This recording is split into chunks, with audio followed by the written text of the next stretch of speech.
Good afternoon, colleagues. I have arranged this meeting to address the segregated learning we currently have occurring at our school for our students with disabilities. I'll be advocating for my student Luca, who has low vision and ADHD, and will be starting with us in grade 4 in the coming term. The current plan is for Luca to receive his education in a separate unit in another part of the school. I strongly believe that I have the knowledge and skills to provide Luca with an education and differentiate for his needs. Starting with our current philosophy of inclusive education as a nation, inclusive education is described by the Victorian government as all members of school communities being valued and supported in order to fully participate, develop, learn, and succeed. Our country and world have not always been dedicated to the implementation of inclusive education. Let's have a look at what the system used to look like. Inclusive education only started in the 1800s with the development of schools for children with hearing and vision impairments. This kickstarted the goal of inclusive education, moving to 1948 when the Universal Declaration of Human Rights was developed by the UN following the end of World War II, which details the rights to inclusive education for all people. However, more notably, in 1994, the Salamanca Statement on Special Needs Education came out, which provides a framework for inclusive education. Much later in 2006, the Convention on the Rights of Peoples with Disabilities was adopted by the UN. The statement proposes guidelines about how to go about inclusive education, which leads us to our current place in time today. The evolution into inclusive education must also be noted, the change in the way disability has been viewed as a whole. There are a variety of models of disability. However, the notable ones include the social model of disability, which is where disability is seen as being a part of someone's identity, like gender or race. The medical model, which disability is viewed as an impairment within the body or system,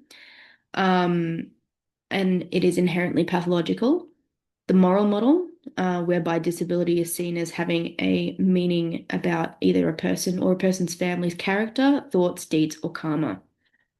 Another important model is the human rights model of disability, which describes disability as being a part of diversity that must be supported and represented, as well as these individuals having the same rights as everyone else. The human rights model also states that impairments must not be used as an excuse to discriminate, restrict access, or rights. Australia's commitment to inclusive education is evident via the framework that we currently have in place, like the Australian Professional Standards for Teachers, the APSTs, specifically Standard 1.1, Know Your Students and How They Learn, which entails teachers having the knowledge about all of their students and the way they learn in order to effectively deliver learning. And Standard 1.6, Strategies to support full participation of students with disabilities, involving the teacher having an array of effective strategies to implement in order to teach students with disabilities and include them within the classroom. Now that we've covered the background knowledge, we must address the reasons why this unit should be closed, starting with our responsibilities as educators to uphold human rights and social justice principles. Firstly, Article 26 of the Universal Declaration of Human Rights, which states that everyone has the right to access education that focuses on the development of the human personality. Secondly, Article 28 from the Convention of the Rights of the Child asserts that children have the right to education, higher education being made accessible, and regular attendance encouraged. By not closing this unit, we're in contradiction of two paramount policies created, the Disability Standards for Education and the Disability Discrimination Act. The Disability Standards for Education state that individuals are afforded opportunities on the same basis as those without disabilities. This means that individuals with disabilities have access to opportunities and choices that are comparable to those living without disabilities. The standards detail include enrollment, participation, curriculum, assessment and certification, student support services, and elimination of harassment and victimization. This essentially means that students with disabilities must be able to enroll and participate in education that differentiates for their needs. Students with disabilities should also be able to learn just the same as their peers, promoting equity and participation, meaning each student receives the support they require to be successful. The Disability Discrimination Act also states that it is unlawful to limit access to those with a disability, as well as create a curriculum that will actively exclude them. This would also be considered gatekeeping, which in the educational setting refers to limiting access and opportunities on the basis of disability. Another important document to consider is the Convention on the Rights of Persons with Disabilities, which under Article 24 states that it is recognised that individuals with disabilities have the right to education on the same basis as individuals without. It goes on to further detail that individuals with disabilities should receive effective individualized support in order to maximize academic and social development, therefore reiterating the goal of inclusion within education. This ties in well to the principles of social justice: access, diversity, participation, equity, and human rights, as these are recurring themes throughout the different policies and documentation that detail individual rights, which is relevant to Luca. Through segregating him from his peers, we are not providing him with access, equity, or participation, let alone abiding by his human rights. This segues us perfectly into the benefits inclusive education would have for Luca, of which the list is endless. Starting with the fact that it provides opportunities for children with disabilities to participate in a discrimination-free environment. Educating in this space can also address the influences of learning difficulties that are encountered by children. It also leads to better academic outcomes. Learners with disabilities who receive their education in an inclusive way outperform those in segregated and integrated settings. This has a flow-on effect into the increase in seeking higher education, which makes them more employable and therefore makes the chance of being financially independent in their adult life higher, whereas segregated learning environments foster dependent adults who are more likely to rely on social welfare. There is also a connection between inclusive education and higher attendance rates. Inclusive education also increases community relationships for students and fosters a sense of belonging, which can further better prepare individuals for adult life. All of the individuals in Luca's life will be impacted by inclusive learning. Looking at the effects on his peers, there are many benefits. Firstly, the environment is more likely to foster a sense of empathy within these students, and they are able to learn to respect each other, which is an essential life skill regardless. An increasing curiosity towards students with disabilities has been highlighted, which prompts questioning and overall normalizes diversity within the classroom. This works to reduce the othering effect, referring to treating someone as if they are not a part of a group due to them being different, which is perpetuated through things like segregated and integrated learning. There is also a large impact on the parents, families, and kin of these students. Parents, guardians, and kin are the first and ongoing educators in their child's life, and in most cases, they know their child best. So it is important for teachers to establish a collaborative relationship with them in order for Luca to receive the best support possible.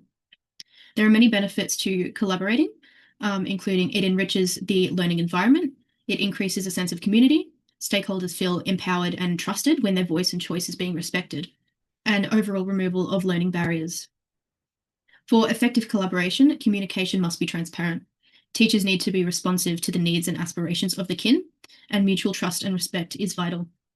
It is also extremely important to have this rapport with kin to make hard conversations that much easier.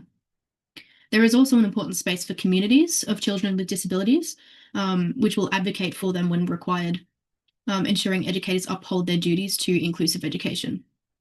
Organisations are also able to advocate for these children and can also create resources that can be used in the classroom to promote representation. As to the implications for teachers in the classroom, a teacher is expected to differentiate for all students when required, and this is no different. Luca has low vision and ADHD.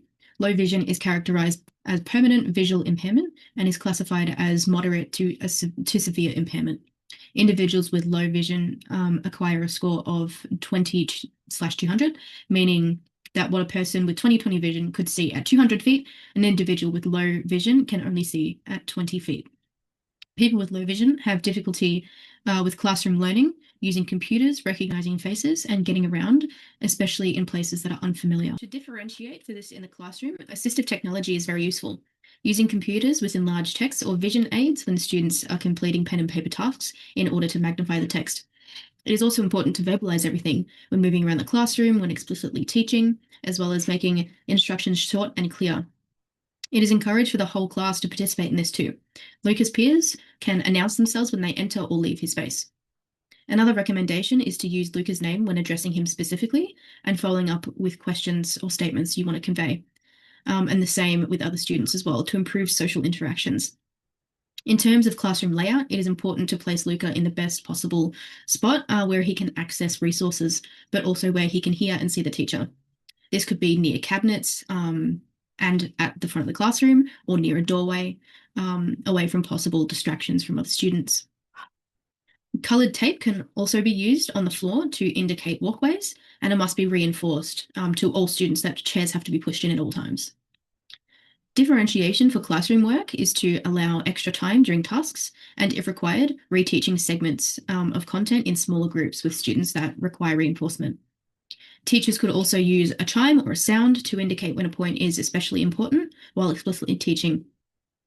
It is also recommended to encourage verbal responses and to develop listening skills. Another point for differentiation is to introduce the material before teaching it so they are able to prepare for the next lesson. Luca also has ADHD, which is a mental disorder that can be characterized by inattention, hyperactivity, and impulsivity. ADHD can impact academic achievement, interpersonal skills, and daily executive functioning. It is also possible that it can cause poor self-esteem.